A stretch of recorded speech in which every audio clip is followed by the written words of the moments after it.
ሁሉ የተዘጋጀ የወንጌል አቀጣጣይ የወንጌል አስቀጣይ ሰው ምልክቱ ምንድነው? ዛሬ ከቆምንበት እንቀጥላለን። ትዝ ይላችኋል ሐዋርያት ሥራን እያጠናን ነው። ዛሬ ምዕራፍ 6 እንገባለን እና ምዕራፍ 5 ጨርሰናል። የዛሬው ርዕስ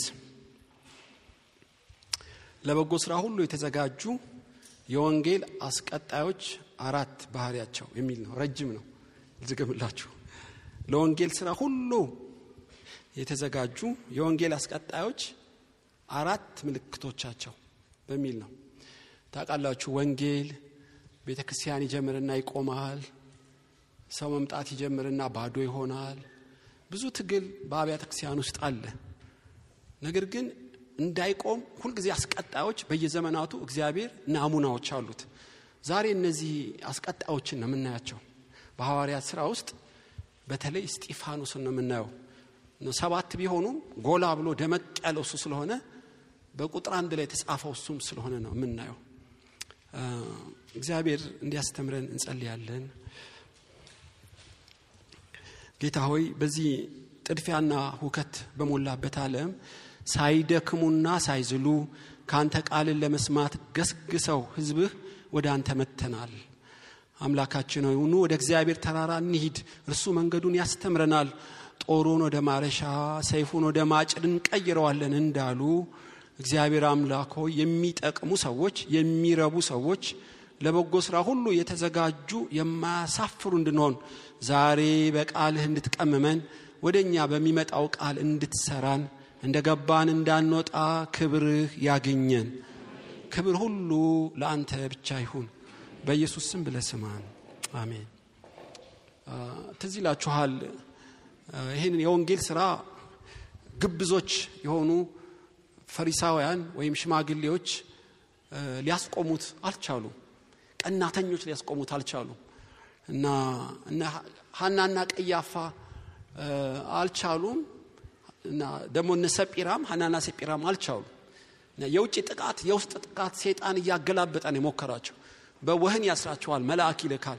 ሊገሏቸው ይፈልጋሉ፣ ገማልያን ይልካል እና ሪሲሊንግ ውስጥ ግብግቡ ነው። ከጨለማው ገዢ ጋር እልህ አስጨራሽ ግብግብ ነው እና ሰይጣን ወንጌልን ለማዳፈን በቀናተኞች ተጠቅሟል፣ በግብዞችም ተጠቅሟል፣ በውስጥ አገልጋዮች ተጠቅሟል፣ በውጪ ደግሞ ከዳተኞች ተጠቅሟል።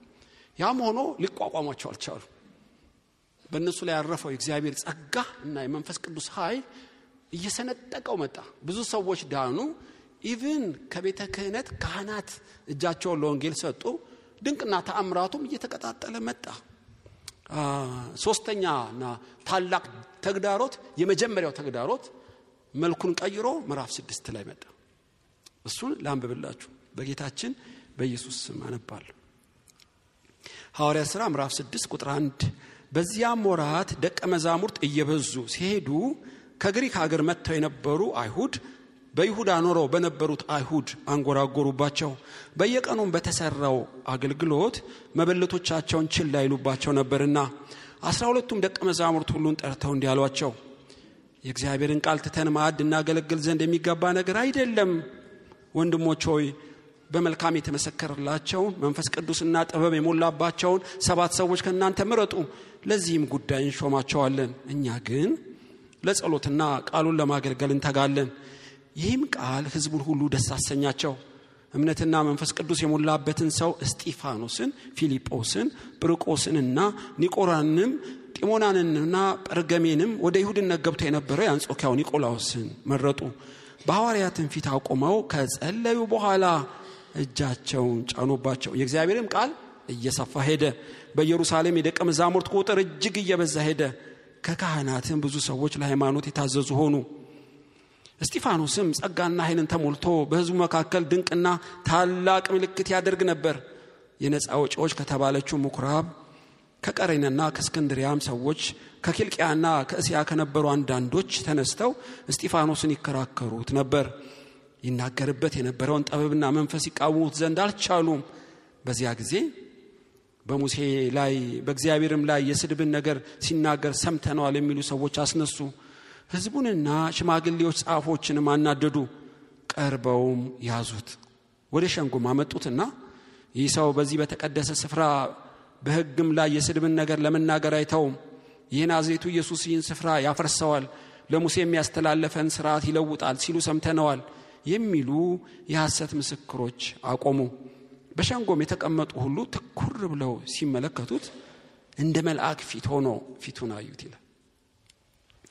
እስጢፋኖስ ማለት አክሊል ማለት ነው ታውቃላችሁ። እና የመጀመሪያው የሰማዕታት አክሊል ያገኘው እሱ ራሱ እስጢፋኖስ ነው።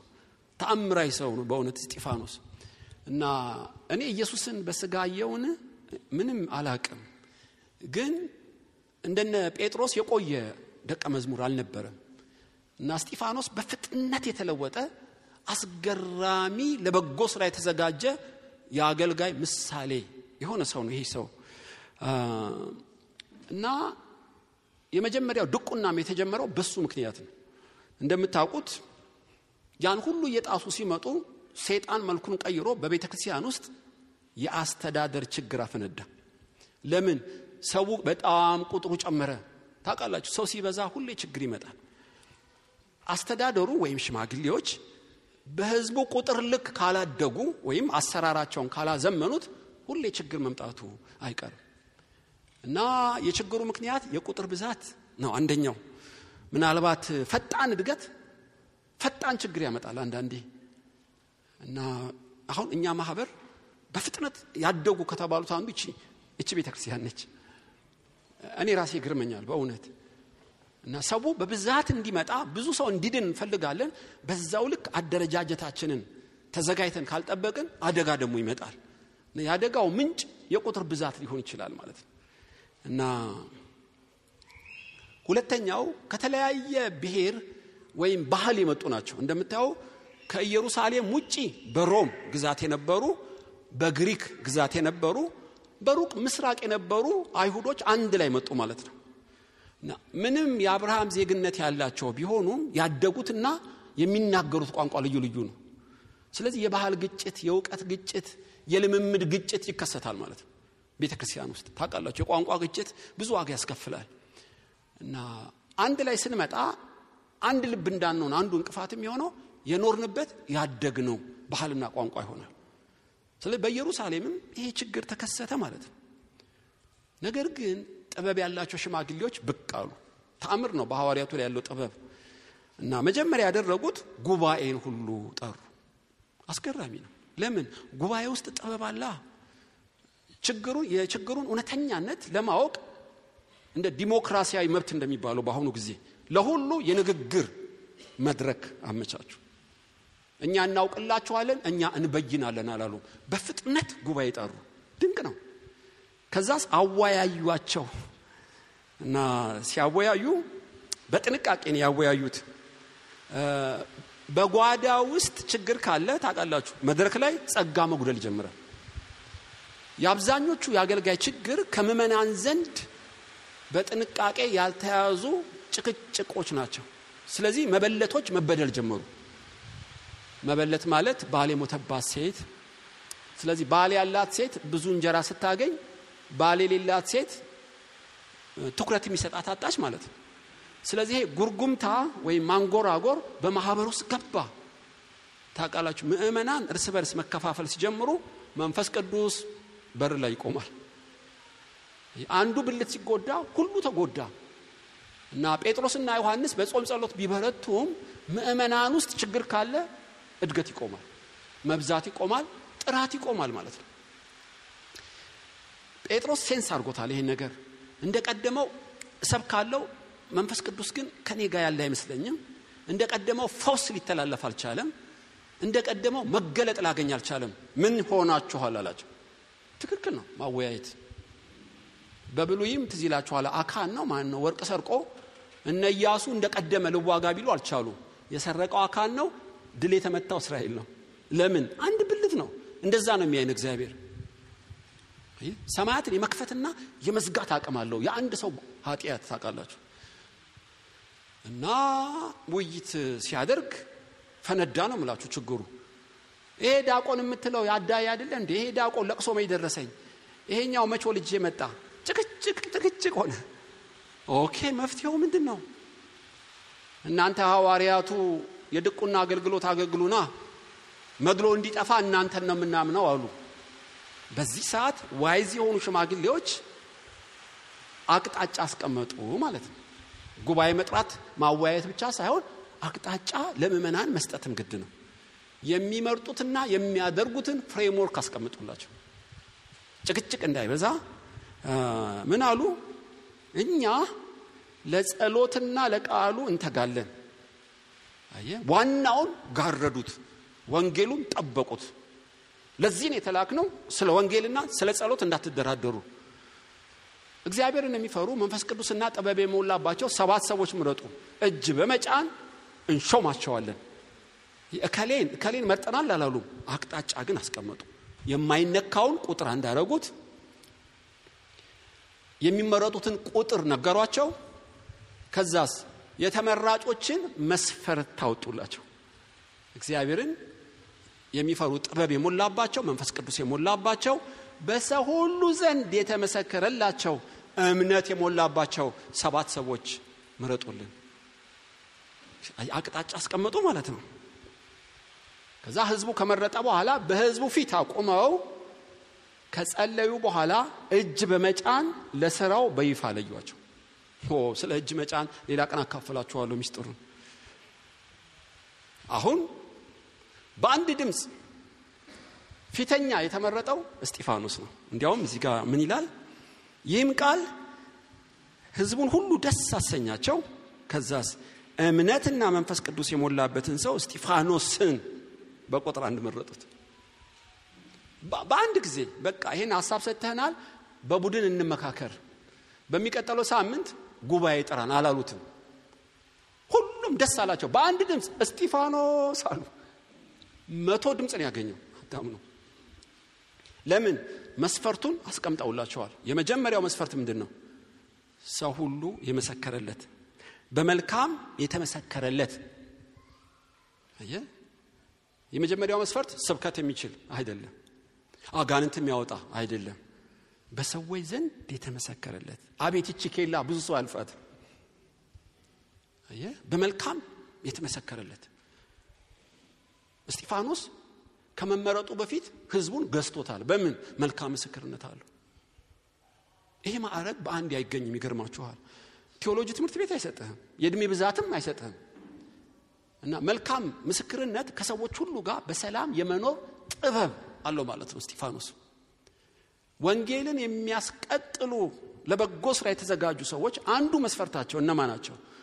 በመልክ ምስክርነታቸው የሚጠብቁ ናቸው። አንዳንድ ሰው ጸልይ በለው ያንቀጠቅጠዋል፣ ስበክ በለው ይተረትርልሃል፣ ከሰው ጋር ኖር በለው አይችልም። ከአንድ ሰው ጋር መኖርም አይችላል። እንደዚህ ያለው ሰው ያልተገላበጠ ቂጣ ይባላል። ቂጣ ታውቃላችሁ? በሁለት በኩል ሲገለበጥ ነው የሚበላው። አንዱ ሊጥ አንዱ ብስል ከሆነ አትበላው። ኤፍሬም ያልተገላበጠ ቂጣ ሆነ ይለዋል። ለበጎ ስራ የተዘጋጀ በነገር ሁሉ እፎቅ የሚያሰኝ ሰው የመጀመሪያ መለካው ከሰው ሁሉ ጋር በሱ በኩል በሰላም መኖር ይችላል ወይ? ሰውን እንዳመሉ መሸከም ይችላል ወይ? ሆድ አይብሰውም ወይ?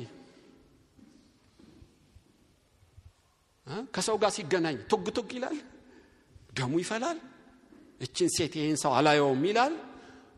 እሱ ክርስቲያን መሆን ይችላል።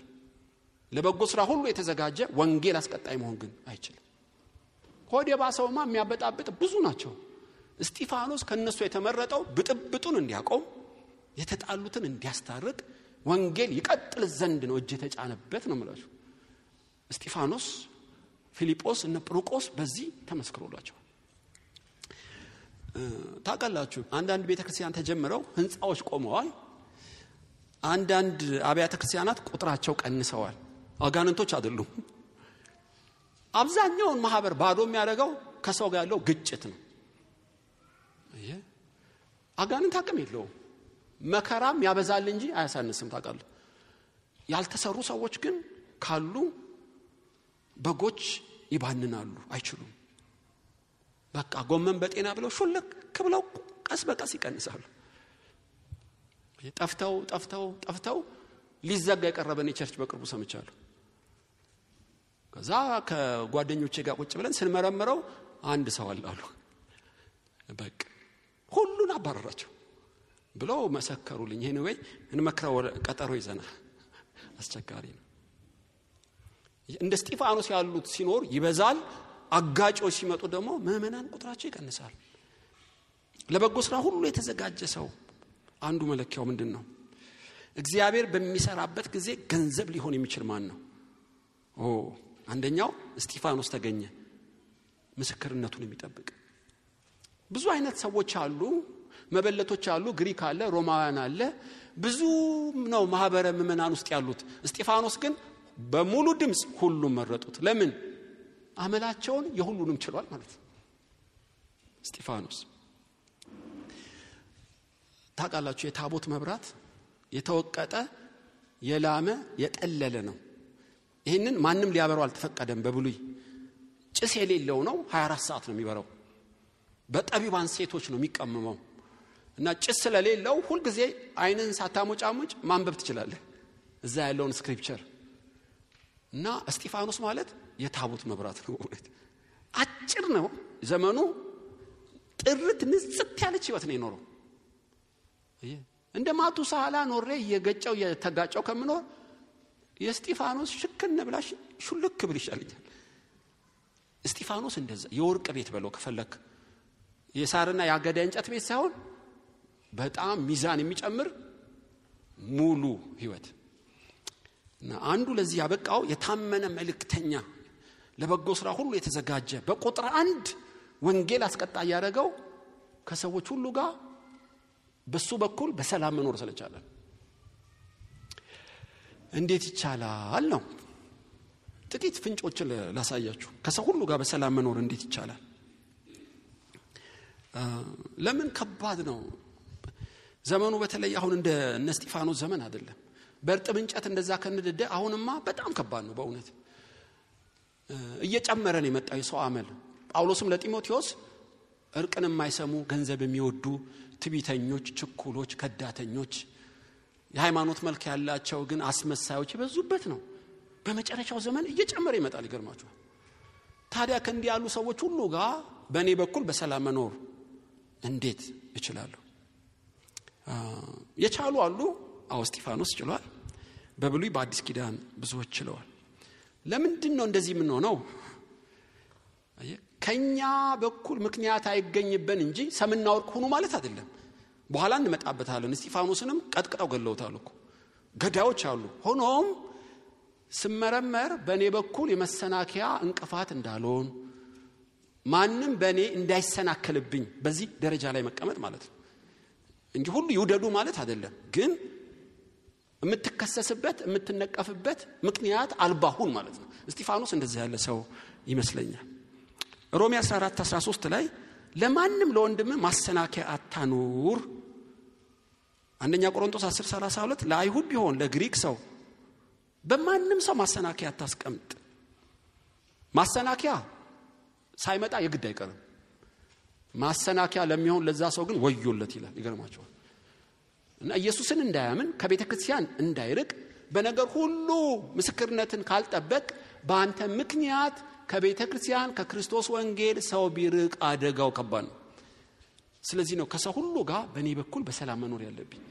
እስጢፋኖስ ወንጌል አስቀጣይ የሆነው ለዚህ ነው። እሺ፣ አንዳንድ አስቸጋሪ ሰዎች አሉ። ቄሱ እንዴት ነው አብሬያቸው መኖር የምችለው? ለወንጌል እንቅፋት እንዳትሆኝበት እኮ ነው። ስለዚህ ለንስሐ ዕድል ይሰጠዋል ወይም ጽዋው ሞልቶ ይወስደዋል። ከሁለት አንዱ አምላክ እስኪዳኝ ሰበብ አትሁኝ ነው፣ ምክንያት አትሁን ነው።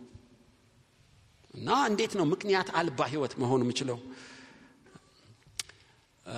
ባለፈው የተናገርኩ ይመስለኛል። ንጉሥ ሰለሞን ጌታ ኢየሱስም ይሄን ተናግረዋል። ሰዎች በከንቱ ይጠሏችኋል፣ ክፉ መንፈስ ይዟቸው ይጠላችኋል፣ ዕውቀት አጥተው ሊጠሏችሁ ይችላሉ። እኔ እንደኖርኩት ግን እናንተም ኑሩ። ምን ማለት ነው? ከይሁዳም ጋር ኖር ያለው፣ ከሚሸጠኝ ጋር ከችኩሉም ጋር ኖር ያለው፣ ከቀናተኛውም ጋር ኖር ያለው። እዚህ ከብዙ አይነት ሰዎች ጋር ነው እስጢፋኖስ የኖረው። ለምሳሌ አላዋቂዎች የሚባሉ ጉባኤ ውስጥ ሊኖሩ ይችላሉ። እነዚህ መጽሐፈ ምሳሌ ምዕራፍ 1 ቁጥር 22 ላይ አላዋቂነትን የሚወዱ ክፉን ከመልካም የማይለዩ ቃልን ሁሉ የሚያምኑ ምንም ዕውቀት አልባ ሰዎች ሊገጥሟቸው ይችላሉ። ስለዚህ ስለ እግዚአብሔር ቃል ዕውቀት የላቸውም፣ ስለ ዓለማዊ ዕውቀት የላቸውም፣ ስለ ሴት ስለ ወንድ ዕውቀት የላቸውም። እንደ እድሜያቸው ዕውቀታቸው ያልሆነ ሰዎች ሊገጥሟችሁ ይችላሉ። ፌዘኞችም ሊገጥሙን ይችላሉ።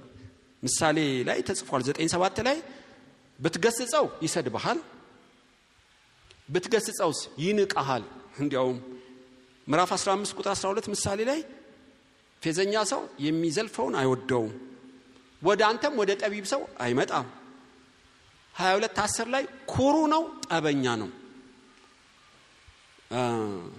እንዲያውም 21:24 ላይ ትዕቢተኛ ነው ይላል።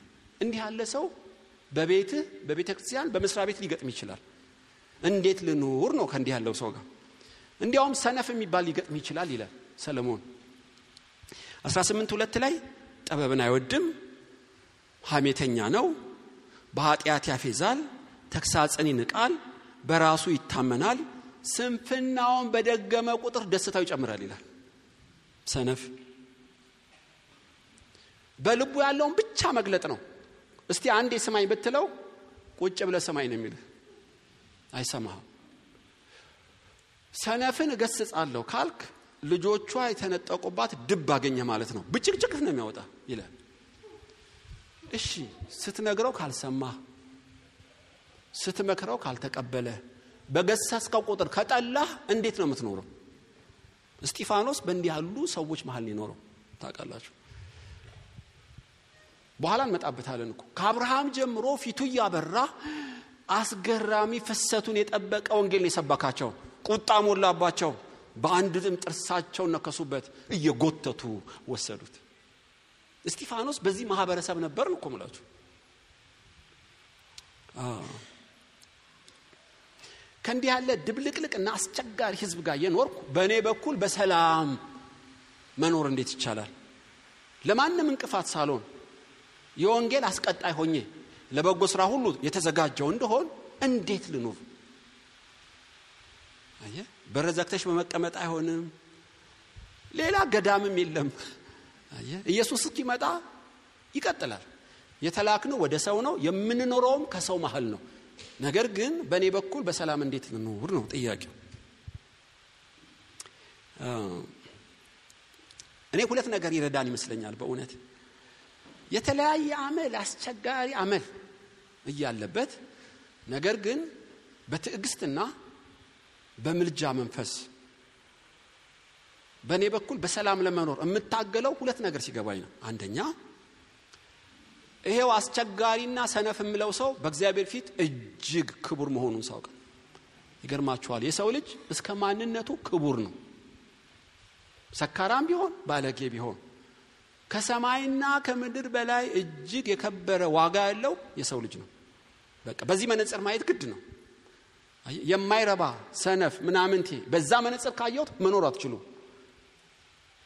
ከባህሪውና ከማንነቱ ውጪ እግዚአብሔር ሲፈጥረው ክቡር ነው የሚል ነገር በልቡ ውስጥ ካላስቀመጥ ከሰው ጋር መኖር አትችልም። ሁለት ከሰው ሁሉ ጋር እንድኖር ልቤን የሚያሰፋው ለሰው ልጅ ክቡር ዋጋ ተከፍሏል። ምን ማለት ነው? ኢየሱስ ስጋና ደሙን በመስቀል ላይ ከፍሏል ለአንድ ሰው። ለዛ ሰው ብዙ ስለሆነን አልሞተም ታውቃላችሁ። ብቻውን ብትሆንም ኢየሱስ እኮ ይሞታል። ያ ራሴን የበጠበጠው እንቅልፍ የነሳኝ ለዛ ሰው ኢየሱስ ዋጋ ከፍሏል። ክቡር ነው፣ ክቡር ዋጋ ተጭኖበታል። በዛ መነጽር ካየኸው አውቶማቲካሊ ልብ ይሰፋል። የምታነጋግረው የምትመለከተው በዚህ አውድ ውስጥ ነው ማለት ነው። ብድግ አድርገሽ ሽጉጥ አንስተህ አትገለውም። አየ የኔ መሬት ነው ውጣልኝ አትለው። ልክ እንደ ሙዝ የምትቀነጥሰው አይሆንም። ዋጋው ሲጨምርብህ ልብህ ይሰፋል። እያስቸገረህም ከአምላክ ወይም ከኃጢአቱ ጽዋ ሞልቶ ራሱ እስኪሄድ ድረስ በትዕግስት ለመኖር ትገደዳለህ ማለት ዋጋው ሲገባ።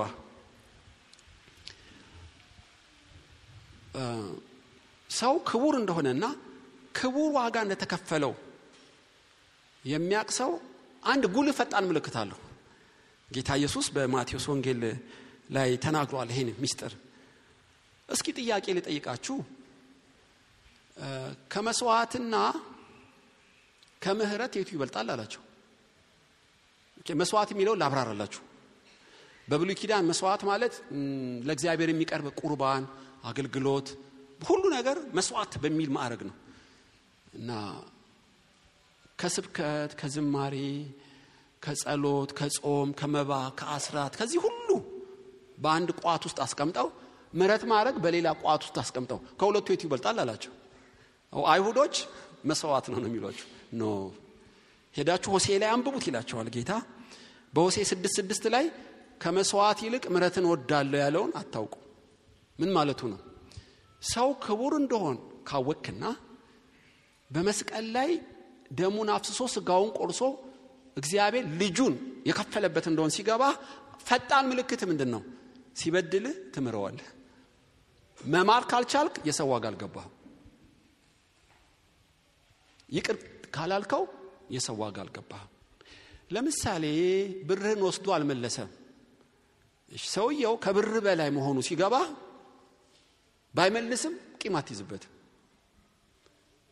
ብሬን መልስ አንቃሃለሁ የምትለው ካንተ ብር በታች ነው ሰውየው ማለት ነው። ስለዚህ እኮ ነው ሱሪ ከወሰደ ኮትን ጨምርለት፣ ቀኝህን አጣፋ ግራን ስተው። ለምን ይላል? የሰውየው ዋጋ ከምትለው በላይ ነው። ከሰው ሁሉ ጋር በሰላም ለመኖር የሰውየው ዋጋ ሲገባ ነው። በዚህ በብሉይና በአዲስ የተቃኙ አሉ። በእውነት ወደዛ አልሄድም ጊዜ ይሄ ሚስጥር ሲበራል የሰው ዋጋ ሲገባ፣ የተፈጠረበት ዓላማ ከገባ፣ የተከፈለለት ነገር ከገባ በቀላሉ ሆድ አይብስህም። በቃ እንደ ባህር አሸዋ ሰፊ ይሆናል። ትምረዋለህ፣ ቀለል ታደርገዋለህ። ለምን? ሰውየው አንተ ከሆነብህ በላይ ነው ዋጋው።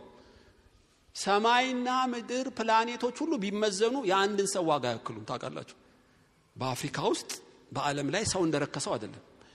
እጅግ ከምትገምቱት በላይ ክብር አለው የሰው ልጅ እና ይሄ ሲገባ ከሰው ሁሉ ጋር ባንተ በኩል በሰላም ለመኖር እጅግ ልብ ይሰፋል። የወንጌል አስቀጣይ እግዚአብሔር በሚሰራበት ጊዜ ገንዘብ ለመሆን የምትችለው የሰው ዋጋ ሲገባ እና ከሰዎች ሁሉ ጋር እየተጋጨህ እየገጨህ ከኖርክ እንዴት ጸጋ ይሰጣል? እንዴትስ ኢየሱስ የሞተበት ወንጌል አደራ ይሰጣል? ለምን? ወንጌሉ ለሰው ነው። አንቺ የሚያቅትሽ ከሰው ጋር መኖር ነው። ጸጋ በአንተ ተገልጦ ነገር ግን ከሰው ጋር መኖር ካልቻልክ ጸጋውን ይወስደዋል። ዮናስ እንዲህ ያለ ችግር አለበት። የብሉይ ኪዳኑ ነብዩ ዮናስ አቤት ትንቢት አምጣ በሉት ይተረትረዋል። ከእግዚአብሔር ጋር አፍላፍ እኮ ነው የሚያወራው። ስለ ነነዌ ስለማ አገር አቀፍ ሰባኪ ነው ዮናስ እንዲያውም። ነገር ግን ንስሐ ግቡ በላቸው ሲለው ንስሐ ከገቡ አንተ ይቅር ስለምትላቸው አልፈልግም ብሎ ለምን ውድም አይሉማል። ታውቃላችሁ ታሪኩን። አልናገርም ስብከትን ለምን? ቂም ይዞባቸዋል በነነዌ ህዝብ። እስራኤሎችን በጦርነት ስለጎዱ መሞት አለባቸው። ከዛ በአሳ ነባሪ ሆድ እንደ ጌሾ ወቅጦ ትሄዳለህ አትሄድም አለው። ንስሐ ገብቶ እሄዳለሁ አለ።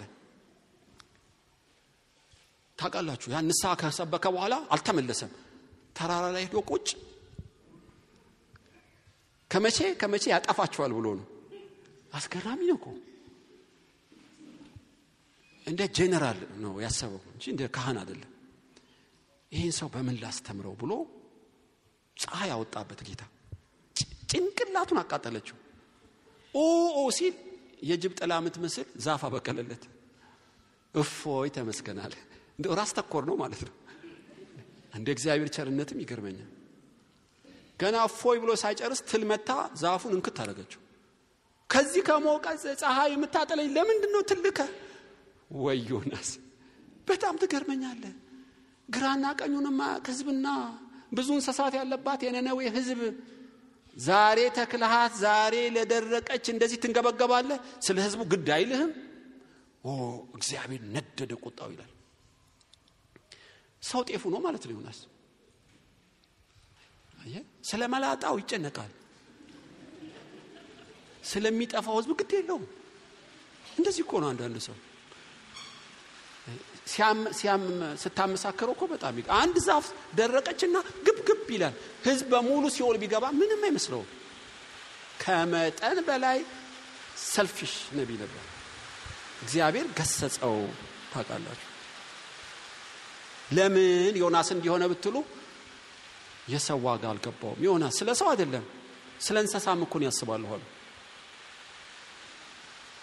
እንስሶች እነዚህ ሁሉ እንዲጠፉ ነው አልፈልግም። ሄደን ንስሐ እንዲገቡ በጣም አሰለጠነው ማለት ነው። ስለዚህ አንዱ ወንጌል አስቀጣይ ምን ሆነው እንደ እስጢፋኖስ ሰዎች ሁሉ የሚመሰክሩልን ከሰዎች ሁሉ ጋር ለመኖር በእኛ በኩል በሰላም መኖር ስንችል። እንዴት በሰላም መኖር እችላለሁ? ሰው ክቡር ነው፣ ክቡር ዋጋ ተከፍሎበታል በሚል ልቤን ማስፋት ይችላል። የሚወዱን ከወደድክ ምን ዋጋ አለ? ሰላም የሚሉን ሰላም የምትል ከሆነ ምን ዋጋ አለ? በትክክል ያበደርከው የሚመልሱት ጋር ከኖርክ ምን ዋጋ አለ? አሕዛብም ይሄን ያደርጉታል። ለእናንተ ግን እላለሁ የሚረግሙህን ጸልይ፣ ለሚያሳድዱ ማልድ፣ ልብስን ለወሰደ ጨምርለት። አስገራሚ ትምህርት ነው። ለበጎ ስራ ሁሉ የተዘጋጁ የወንጌል አስቀጣዮች አንዱ ምልክታቸው ምንድነው? በእነሱ በኩል ከሰው ሁሉ ጋር በሰላም ይኖራሉ። ለምን ይኖራሉ? ከሰውየው እኮ ስላነሱ አይደለም፣ ስለ ወንጌል ሲሉ፣ ስለ ወንጌል ሲሉ፣ ስለ ሰው ዋጋ ሲሉ፣ ስለ ተከፈለ መስቀል ዋጋ ሲሉ ነው። ለዛ ነው እስጢፋኖስ ሁለተኛውን ማዕረጊው ሁለተኛው እዛው ላይ ቁጥር ምዕራፍ 6 ቁጥር 8 ላይ እስጢፋኖስም ጸጋና ኃይልን ተሞልቶ በሕዝቡ መካከል ድንቅና ታላቅ ምልክት ያደርግ ነበር። ይሰማችኋል አይደል? አሁን እጅ ተጫነበት፣ በድቁና አገልግሎት ጠቡን አበረደው። በዛ ግን አልቆመም። እንደ እንቁ ስታገላብጠው የሚያበራ ፈርጥ ነው። እና አንዳንድ ሰው ከሰው ሁሉ ጋር በሰላም ነው፣ በአገልግሎት ስትመዝነው የለም።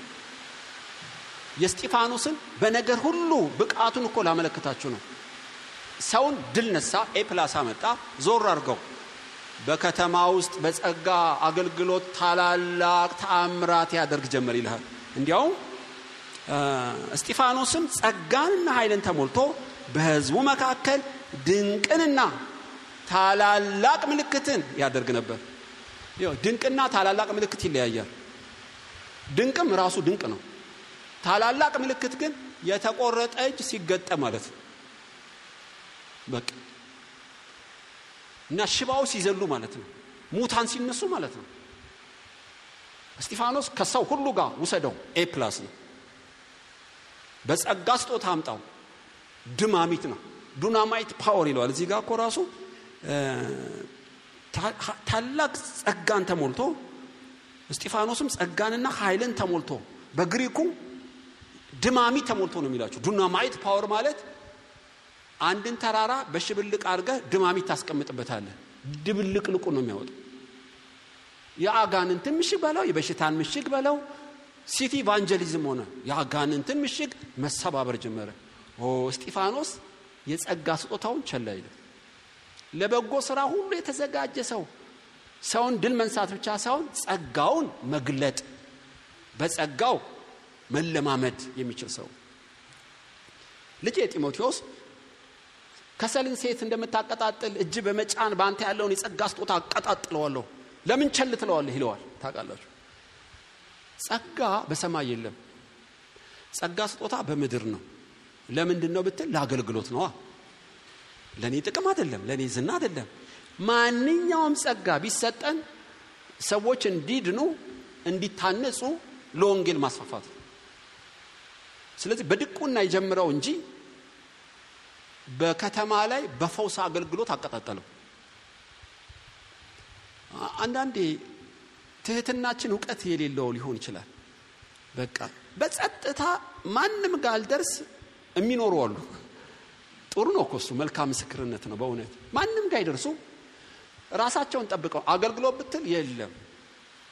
በተሰጣቸው ጸጋ ማህበር አይታነጽም፣ ቤተክርስቲያን አትታነጽም። ደበቁት ማለት ነው። ስንት አስተዳደር፣ ስንት የልጆች አስተማሪ፣ ስንት ሰባኪ፣ ስንት ወንጌላዊ፣ ስንት አስተናጋጅ፣ ስንት ድንቅ ተአምር ያላቸው አሉ። ደበቁት እንጂ። እስጢፋኖስስ ላጣረገው ብራዘር።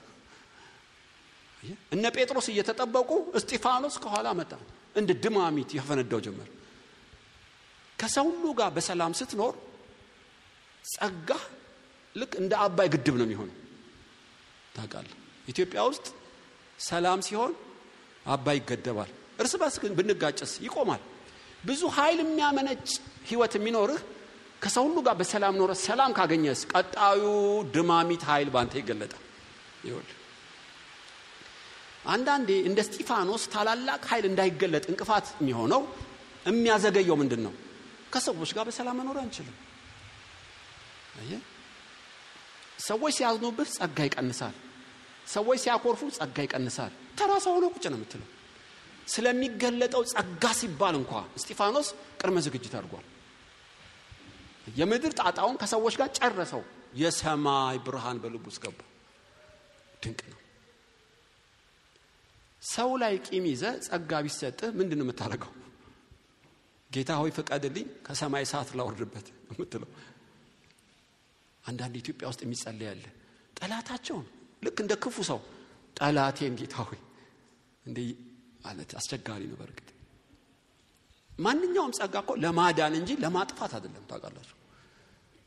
እና ባህሪ የተለየው ጸጋ ከጥቅሙ ይልቅ አደጋ ነው። አየህ ታላላቅ ጸጋ ስለሚሰጥ የማሰርና የመንቀል ስለሆነ ለክፉ ከተጠቀምክበት ከዓላማው ውጭ ነው የምታደርገው። እኔ ጸጋ ስጦታ የሚገለጠው አጋንንትን ታፈርሳለህ፣ ሰውን ትማርካለህ። ከበደሉስ አትቁጠርባቸው። ለምን? ጸጋ ለሰው ልጅ ነው። ጸጋ ሰውን ለማነጽ ነው፣ ሰውን ለማዳን ነው። ሰውን ለማጥፋት በምንም አይነት አልተሰጠም።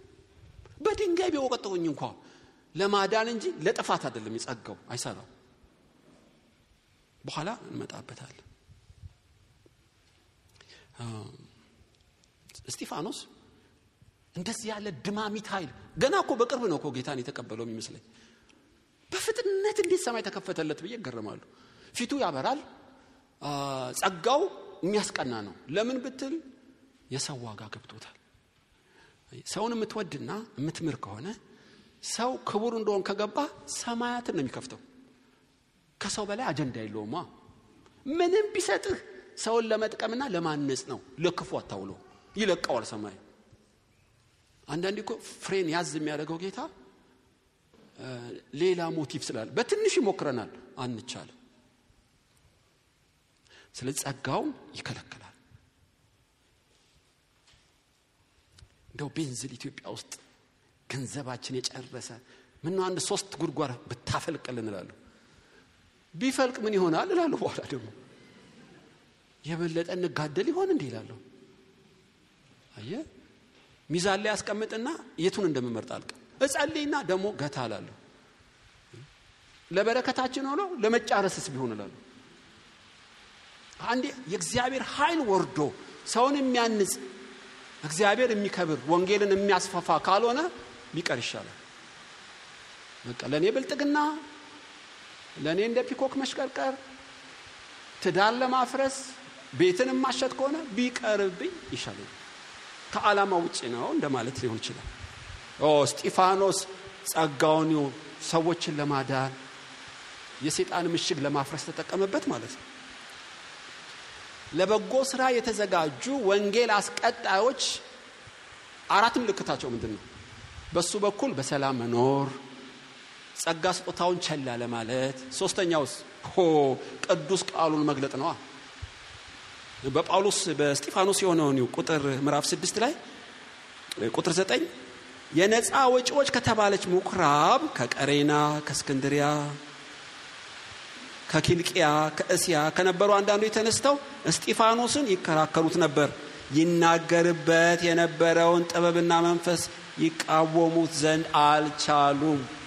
በጣም ደስ ያለኝ ቃል ይሄ ነው። በእውነት ከሰው ጋር ወሰደው ኤፕላስ በጸጋ ስጦታ በለው አስደማሚ ስብከት ላይ አምጣው። አንዳንድ ሰው አይችልም። አጋንንቱን ያገላብጥልሃል። ጠቋር መንፈስ እንደዚህ ያለሽ ብትንትናቸው ነው የሚያወጣው። ስበክ በለው የለም ወይ አንድ ጥቅስ ያመጣል። እግዚአብሔር ሰማይና ምድርን ፈጠረ አሜን በል ይልሃል። ከዛስ ያንብን አሜን በል ይልሃል። ቁጭ ብሎ ሲስተማቲካል ቴዎሎጂ የእስጢፋኖስ የእግዚአብሔር ቃል ዕውቀት አዲስ ኪዳን በእጁ የለም። ሲተረትረው በእውነት ትገረማላችሁ። ከአብርሃም ነው የጀመረው። እግዚአብሔር አብርሃምን ከውር ጠራ ይላል ምዕራፍ 7 ላይ ብትገቡ የእስጢፋኖስን ስብከት ነው የምታዩት። ሊቀ ካህናቱም ይህን ነገር እንዲህ ነውን አለው። እነርሱም እንዲህ አለ፣ ወንድሞች ሆይ አባቶች ሆይ ስሙ፣ የክብር አምላክ አባታችንን አብርሃምን ከውር ሲጠራው እንዴት ምድር እንደሰጠው ለአብርሃም ከምዕራፍ 7 ከ1 እስከ 8 ከ400 ዓመት በኋላ ከግብጽ ልጄን እጠራለሁ ተብሎ የተነገረው ቃል ይፈጸም ዘንድ እግዚአብሔር ሙሴን አስነሳ። ያዕቆብ ሰዎች 70 ሆነው ወደ ግብጽ ሄዱ። ከ400 ዓመት በኋላ ታማኝ በቤቱ የሆነ ሙሴን አስነሳ። 40 ዓመት ሙሉ በመድረ በዳ እየመራቸው አቤት ሲተርክ ስቴፕስቶኖቹን ነው። አብርሃም ላይ ቆምና ሙሴ ላይ ቁጭ። ለምን አማድ ሰዎች ናቸው ያውቋቸዋል። ስብከቱ ድንቅ ነው።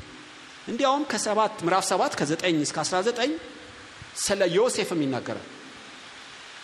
ዮሴፍ እግዚአብሔር ከሱ ጋር እንዴት እንደነበረ በግብጽ ላይ ገዢ እንዳረገው በግብጽ ጠንቋዎች ላይ በግብጽ አስማተኞች ላይ በዮሴፍ እንዴት እንደተጠበበ ይሰብካቸዋል። ከዛ ከ20 እስከ 55 ሙሴን ከቻረገው እነዚህ ሁሉ የሚናገረው ህፃን አጂው ህፃን እንኳን የሚያቃቸው ነው።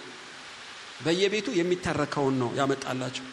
እዛ ምዕራፍ 7 ቁጥር 46 እስከ 50 በጣም የተወደደው እኔም የምወደው ዳዊትን ከቻረገው በባንዲራቸው ላይ የዳዊት ኮከብ የሚባል አለ ታውቃላችሁ። በጣም ነው የሚወዱት እግዚአብሔር ለአብርሃም የተናገረውን ድንበር ስላስከበረ ነው።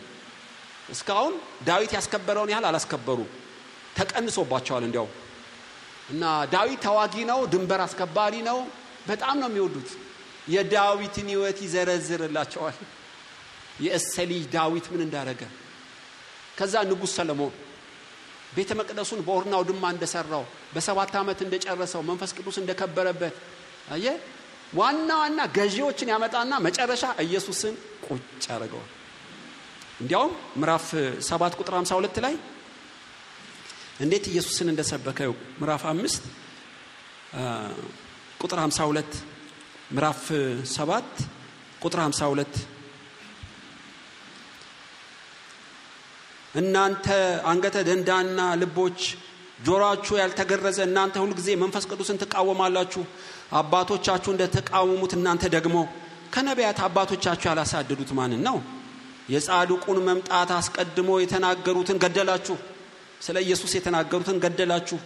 በመላእክት ሥርዓት ሕግን ተቀብላችሁ ያልጠበቃችሁትን እናንተም አሁን እርሱን አሳልፋችሁ ሰጣችሁት፣ ገደላችሁትም። አመጣው ነቢያት የተናገሩለትን ኢየሱስን ገደላችሁት፣ ሰቀላችሁት።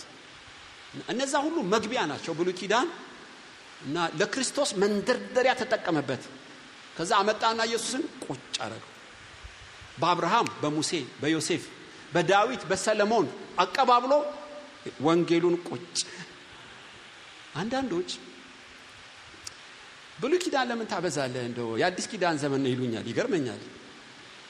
እኔም ማምነው መጽሐፍት ሁሉ በመንፈስ ቅዱስ የተጻፉ ናቸው፣ ክርስቶስን የሚገልጡ ናቸው።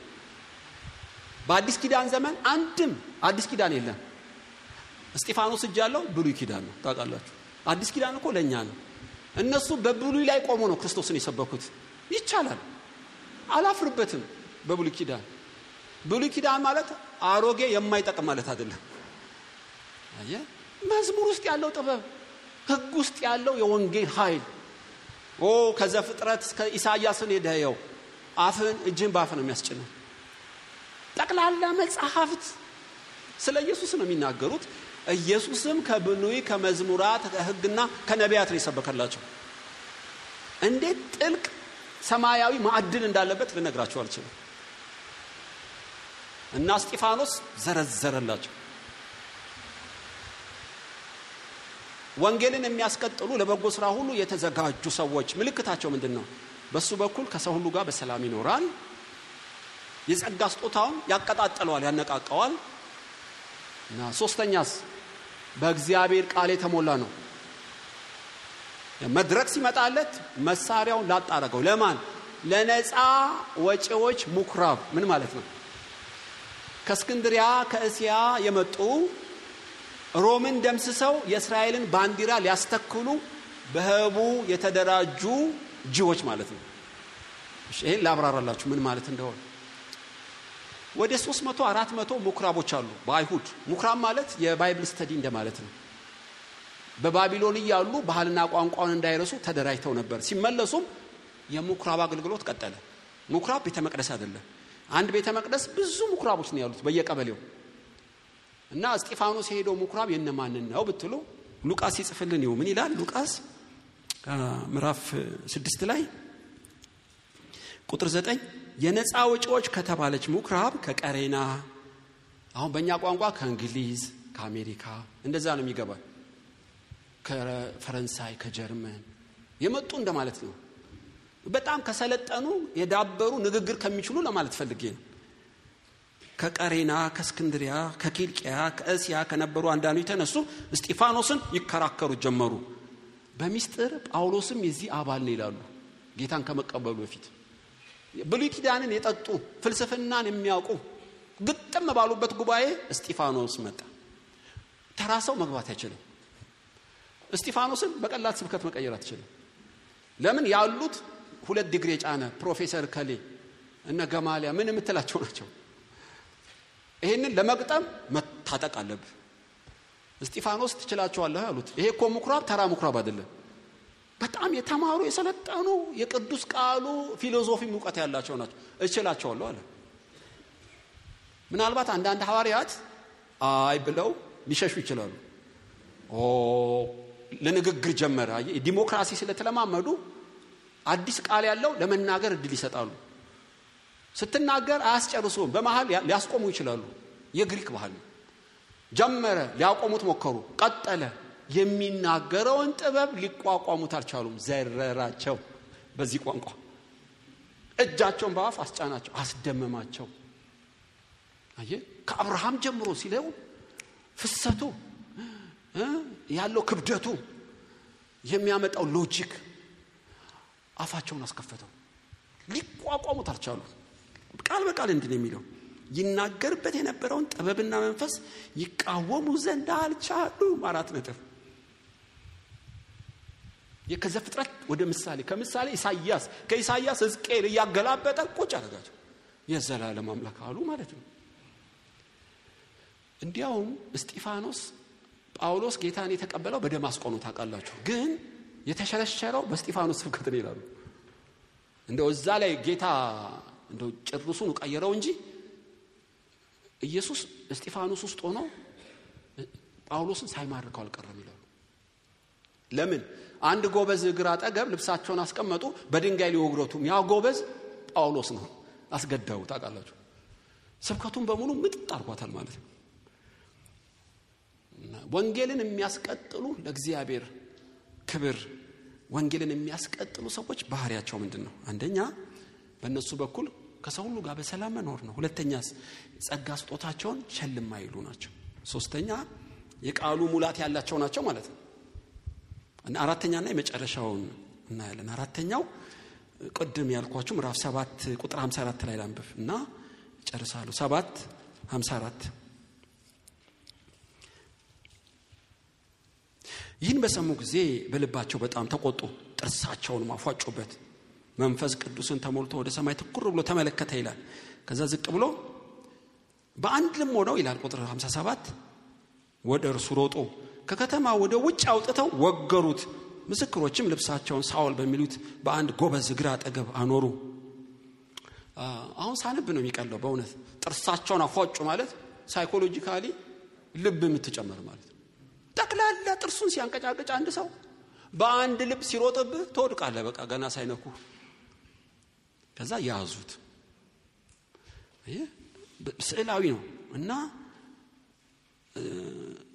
እየሮጡ መጡ ጆሮአቸውን ደፈኑ በታላቅ ድምጽ እየጮሁ ጆሮአቸውን ደፈኑ በአንድ ልብ ሆነው ደርሶ ወጡ ከከተማ ውጪ ያወጡት አዝለው አይደለም እየጎተቱ ነው የወሰዱት። ሲጎተተው ጥርሱ ይወልቃል፣ ጆሮ ይገነጠላል። እንደ ውሻ እየጎተቱት። አንዱ የማሰቃያ መንገድ እሱ ነው። ከከተማ ውጪ ለምን እዛው አይገሉትም?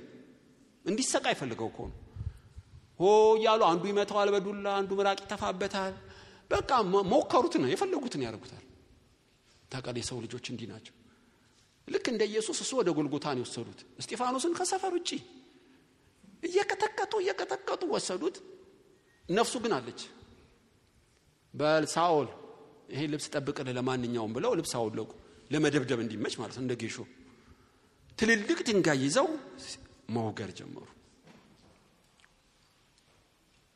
በዚህ ሰዓት ይላል ሉቃስ እንዴት እንደጻፈው ፊቱ ያበራ ነበር እንደ መልአክ። እንግዲህ ደም መፍሰስ አለ፣ ጥርስ መውለቅ አለ፣ አንድ አይኑ ጠፍቶ ሊሆን ይችላል። እንደምንም ተጣጥሮ ተንበረከከ። ቀና ሲል ኢየሱስ አለ። አታይም እንዴ ጌታ ሆይ ከሰው ሁሉ ጋር በሰላም እየኖርኩ በድንቅ ተአምራት ፈውስ እያደረኩላቸው የተጻፈውን ቃል በሰበኩ እኮ እየወገሩኝ የለህም እንዴ አላለም። ሄዳችሁ የመጨረሻ ማንነቱ የተለካው በዚህ ሰዓት ነው። ጌታ ኢየሱስ የሚያደርጉትን አያውቁ። ያውም ቀስ እንደኔ ቀስ ብሎ አይደለም ጮሆ ነው የተናገረው። ይህን መንፈስ ቅዱስ ሞልቶበት ወደ ሰማይ ትኩር ብሎ ሲመለከት የእግዚአብሔር ክብር ኢየሱስንም በእግዚአብሔር ቀኝ ቆሞ አየው። እነሆም ሰማይ ተከፍተው የሰው ልጅ በእግዚአብሔር ቀኝ ቆሞ አያለሁ አለ።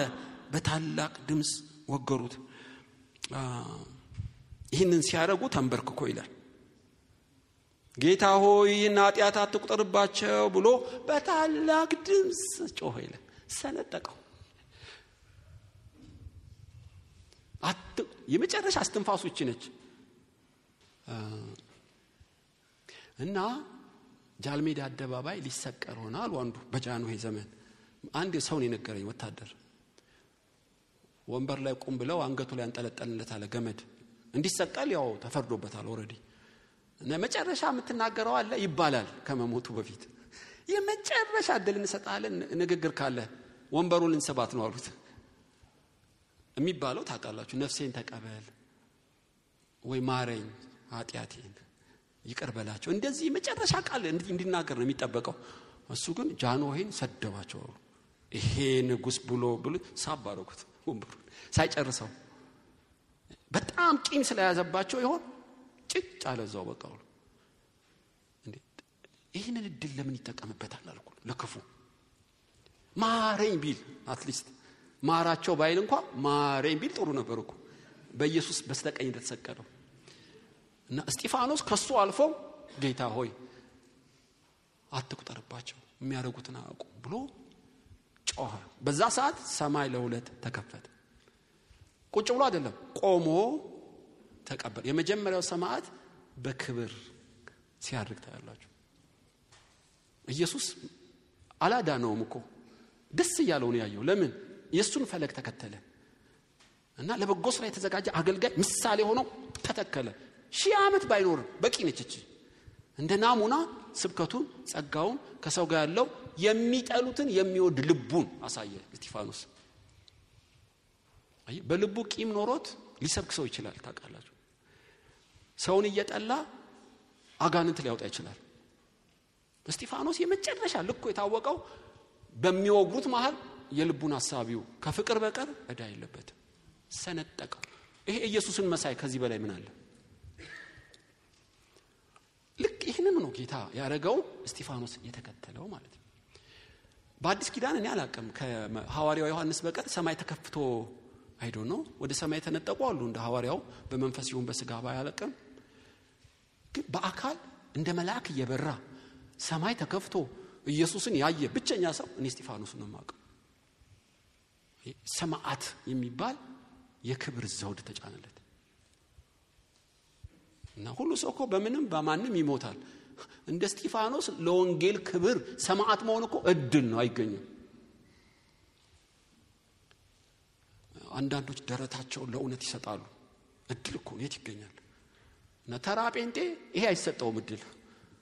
ወይ ሸርተቴ ወይ ደታ ይገለዋል በቃ አለቀ። ይሁን ስለ ክርስቶስ ወንጌል መሞት እኮ በአንበሳ መበላት፣ በመጋዝ መሰንጠቅ፣ በዘይት መቀቀል የዘላለም አምላክ ለብፁዓን የተዘጋጀ ሀብት ነው። ለምን? መከራ በተቀበልከው ልክ የክብር ልክ ስለሚያገኝህ፣ ስለ ስሙ በተሰደብከው ልክ አክሊል ስለተዘጋጀልህ ነው። እስጢፋኖስ ቁጭ አረጋት። የሚጠሉትን የሚወድ ልብ ነበረው ማለት ነው። ውጤቱ ብታዩት ድንቅ ነው። ሰማይ ተከፈተ፣ ፊቱ አበራ። ሐዋርያው ጳውሎስ ጌታን የተቀበለበት ጅማሬ ነው። በምን ይሄን አልክ ብትሉኝ እኔ ለማጥመቅ አልተላኩም፣ ከስጢፋኖስ ቤተሰብ በቀር ማንንም አላጠመኩም ይላል። ለምን የነሱን ብቻ አጠመቀ? እኔ ጠረጥራለሁ። ስብከቱና ድርጊቱ ሰንጥቆታል ይሄ ሰው ማለት ነው። በእርግጥ እና ሐናንያ ቢያሳድጉትም ኢየሱስ ቢለውጠውም የስጢፋኖስ አሻራ ቀላል አይመስለኝም። ውጤቱን ሄዳችሁ ብታዩ